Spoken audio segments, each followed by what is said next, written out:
Hands come down, walk those hands forward. Either supported plank or full plank with lots of control. Elbows drawing back toward your ribs. Did I forget to mention that? Elbows draw back toward the ribs, exhaling down to your belly.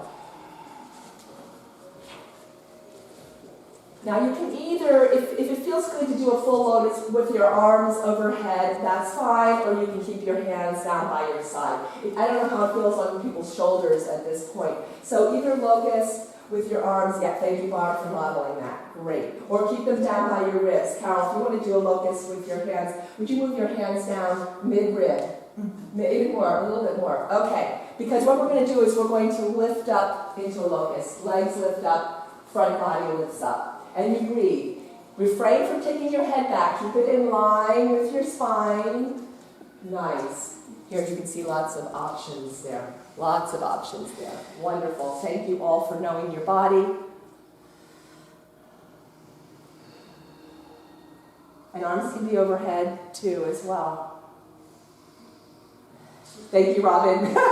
Thank you, Robin, for modeling. She's modeling the arms overhead. Soften the face, release on an exhale. Hands come under your shoulders, help yourself back. Let's make it a passive child's. So let's just cuddle up with ourselves here. Knees together, knees apart. Bring those arms back so there's not a lot of tension in the shoulders. You can rest here. Yeah, if you want to pan everybody, Tim, there's all sorts of options for hands. They can be at the side in goalpost arms.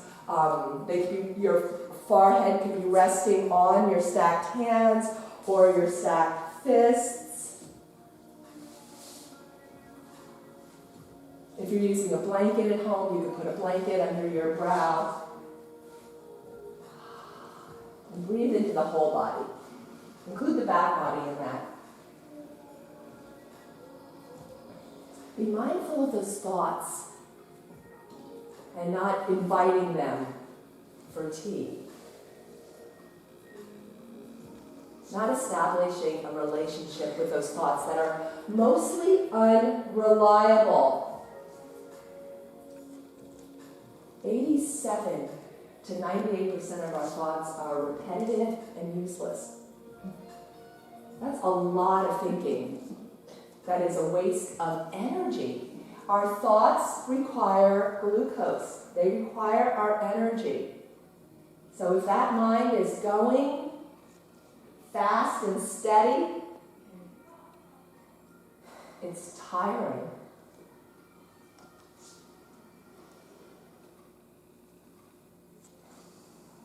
Let's bring our hands out, come up on all fours.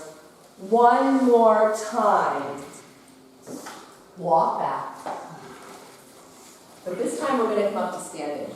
So you can have your hands in prayer, you can have them on your hips. We're going to engage those strong leg muscles and stand. And then just move a little bit. Get yourself used to being upright. Nice. Yeah, roll the shoulders. I just kind of watch you guys and see what comes naturally, and that really helps. It really helps.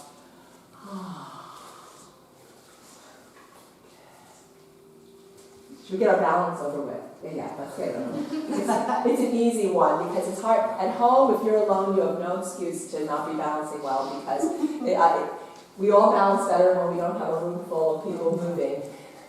Movers and shakers. Okay, so let's do the one where we pick up our right foot in the front and look at something that's not moving. And then let's move it back. And try to pick up that heel towards your right buttock. And then bring it forward. And let's make the forward an inhale. And make the going back, heel up toward buttock, the exhale. So look at something that's not moving. And yeah, you're going to get unsteady. You're going to have to put a foot down at one point and then just start again. And then that makes everyone feel good.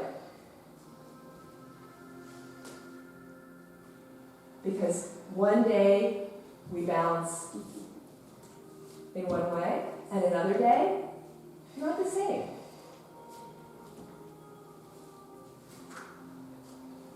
The next time you come forward, how about if you lift it as high as you can, just for a moment. Lift, lift, lift through the whole body. Lift, lift, lift, and then put it down.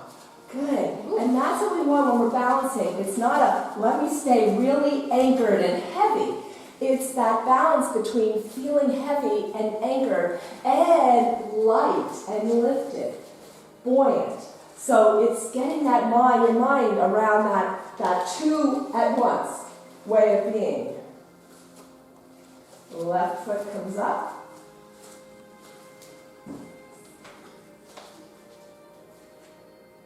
And then we'll move it back. And we'll just see what it feels like before we start breathing. I'm going to take my left heel toward my left buttock. Inhale, come forward. Lift it up. And then exhale back. And then you find your own rhythm here. Wow, it's different on this side. Yes, one side definitely. I know. That's, yeah, I'm glad you pointed that out. Because definitely we all have a better side. Maybe not all of us, some of us might be equal. But more likely than not, we have one side that we can balance better on.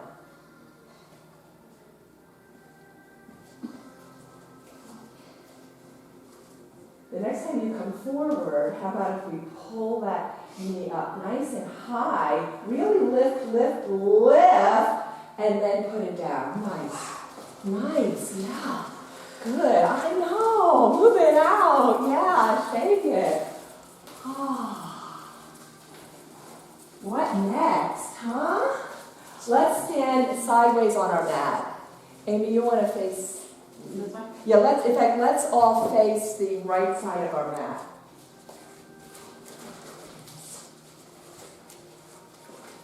Yeah, head at your left, yeah. That's good, yeah. All right. Let's spread our legs and, let's spread our legs. So before we do our warriors, let's see what time, we have plenty of time. Let's spread our legs and ankle our toes outward, and then start going up and down, bending those knees. We haven't done a lot for the quads yet, and what I'm intending here is to get those knees lined up over the toes. And I don't want my knees to pass my ankles. So I'm really taking some time here to align properly for safety of knees. I always have to do a little shifting of my toes, of my feet when I do this. And then let's settle down into our victory squat or goddess pose. Take our arms out, shoulder level, thumbs up. Squeeze those wing bones behind you. Tuck the tailbone under a little bit. Bend those elbows. We are in our fierce victory squat. We are ready for anything.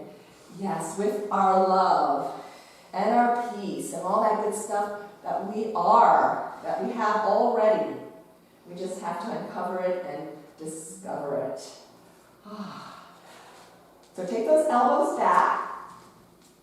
Inhale here, exhale. Take your palms and maybe your forearms and maybe your elbows together in the front of you. Inhale, open up for that victory squat. Exhale, bring them forward. Breathing in, we open up. Breathing out, we close it. Inhaling, open, exhaling, closing. This time inhale out, stay there, breathe. Straighten those legs, take those arms out, one 5-pointed star here. Arms down. Let's make our right foot parallel with the right side of the mat. And left foot pointing away. So we're going to go into our warrior two stance.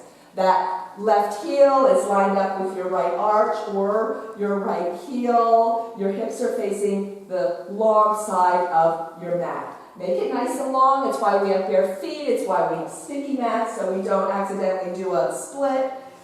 So really root in with those feet. Don't lock that left knee. Arms come out, shoulder level.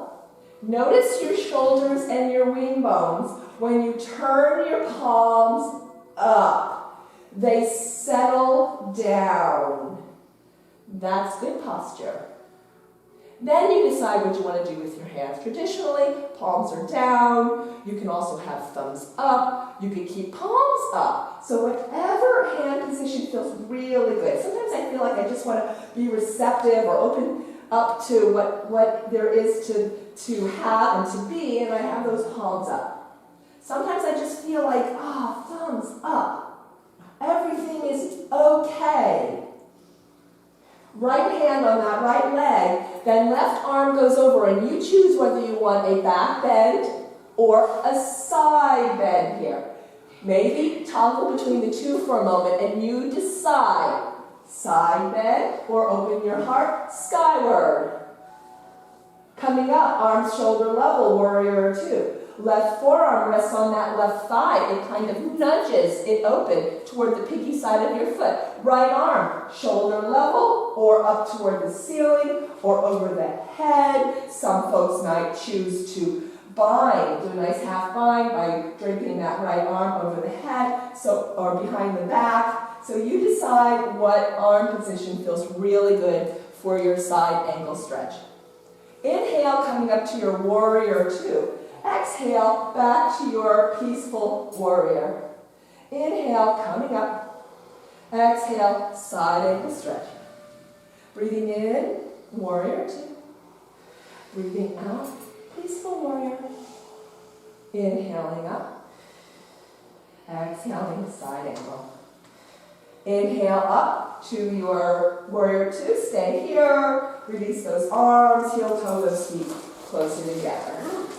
Make any movements that feel like your body needs it. And we are trying to release tension in the body, muscular contraction, before we move on. Okay, we have time. Let's separate those legs again for that victory squat. Okay, you know we did it before. Line up those knees and those toes. Knees not over the ankles. Tuck the tailbone. Arms come out, shoulder level. Bend those elbows. Take those elbows back. Squeeze those wing bones. Sit lower. Inhale here. Exhale, right elbow over to the right hip. So you're just tilting, doing a side bend. Inhale, come up. Exhale, everything over to the left. Breathing in, come center. Breathing out, maybe on the right. Inhaling center. Exhaling left. This time, inhale center, we're going to twist to the right on the exhale. Inhale center. Exhale left. Breathing in, center. Breathing out, right. Inhaling, you guys look good. Breathing out. Come center, another 5-pointed star. Hands down. Now the opposite. So it's left foot parallel with the left side of the mat. The right foot points away, bending into that right knee. Make sure that knee doesn't pass that ankle, and isometrically pressing that knee over toward the pinky side of your foot. Arms come out. Notice when you turn your palms up, the release of the upper back. Then you decide how you want your palms to be. Left hand on left leg. Right palm up and over the head, either for your side bend or for your back bend. Coming up, warrior two. Right forearm rests on that right thigh. Left arm either wrapped around your back or shoulder level or up toward the ceiling, over the head, or anything else anybody can create. That right arm is coaxing that leg toward the pinky side of your foot. Inhale up to your warrior two. Exhale back to your peaceful warrior. Breathing in, warrior two. Breathing out, side angle stretch. Warrior two on the in-breath. Peaceful warrior on the out-breath. Inhaling and exhaling. Inhaling up to warrior two, staying in warrior two, breathing. Release those arms, heel, toe, those feet closer together.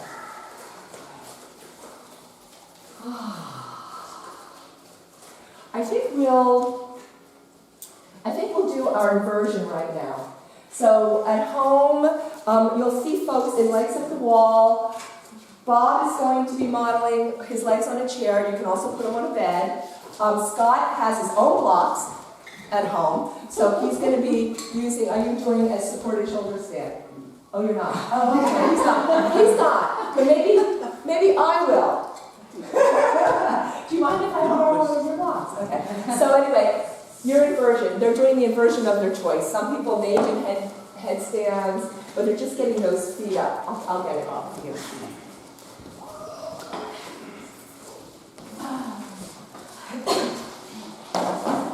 You just said, well, I'm back and you're going to put your calves up there. Is that okay? Okay, good.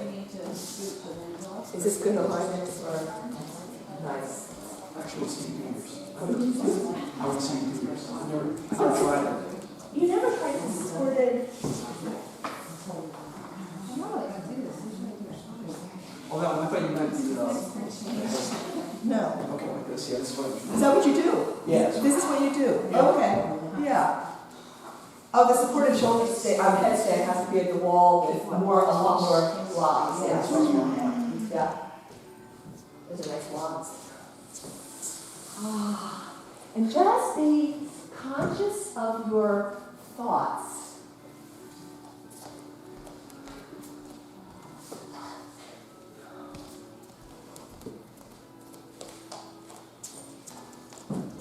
Let me ask you now for a minute. I'll tell you why. Remember, you're going to have to use a blanket. Are you okay with the blanket? Sure. Okay. It's going to go under your back. It's going to go an inch above your shoulder. So just lie down. It's going to go an inch above your shoulder. Yep. Good. Good blanket so that you're in a tunnel. Now you go up into your shoulders. Yes. So now you have a tunnel and you're not compressing your cervical spine. Yes. Thank you. Yeah, if you can catch that, Tim. So she has a blanket. She has a blanket under her back, so that she has a tunnel under her neck to protect her neck in a unsupported shoulder stand. Scott is doing a supported shoulder stand. He has his his pelvis on a block, but you could do it on a blanket, a pillow, just trying to get the hips up a little higher than the heart. Nice. Nice. Over here we have supported shoulder stands using the wall.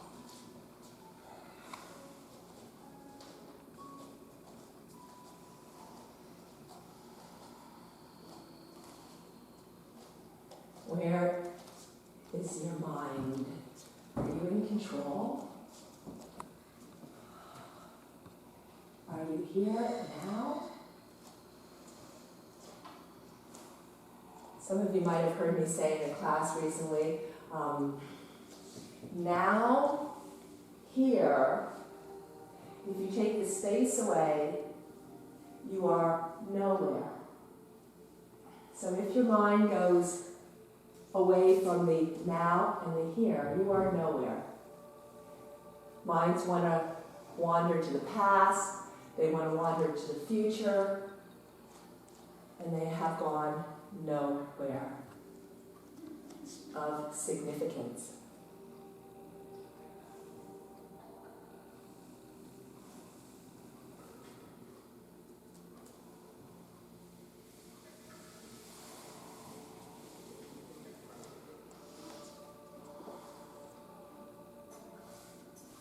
So things to focus on for your breath, that belly breath, that breath slow and smooth, how your body feels, how you can play in a pose, how you can explore a pose, how you can feel more comfortable in a pose, how you can change it up and feel a little different, stretch a little different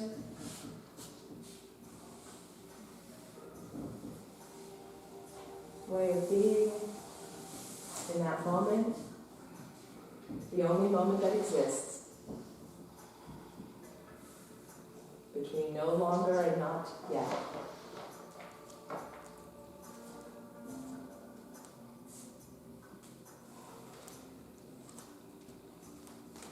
Let's stay on our backs.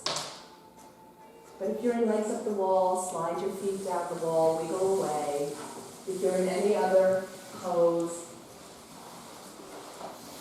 just come to your backs far enough away from the wall that you can put your feet down on the mat. Knees bent. We'll do a little bridge. Natural antidepressant. Who doesn't need a bridge?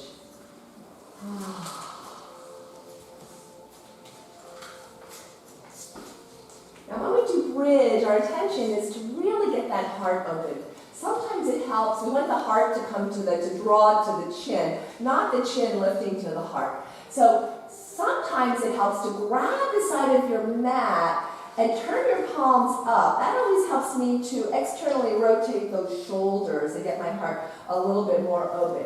We also want to be mindful of our lower spine. So before we lift and compress our sacrum, we want to tilt the tailbone up a little bit away from the mat so that we're engaging those glutes in the derriere. Then we slowly lift those hips up. The feet are close to the hips. The knees are hip width or even closer.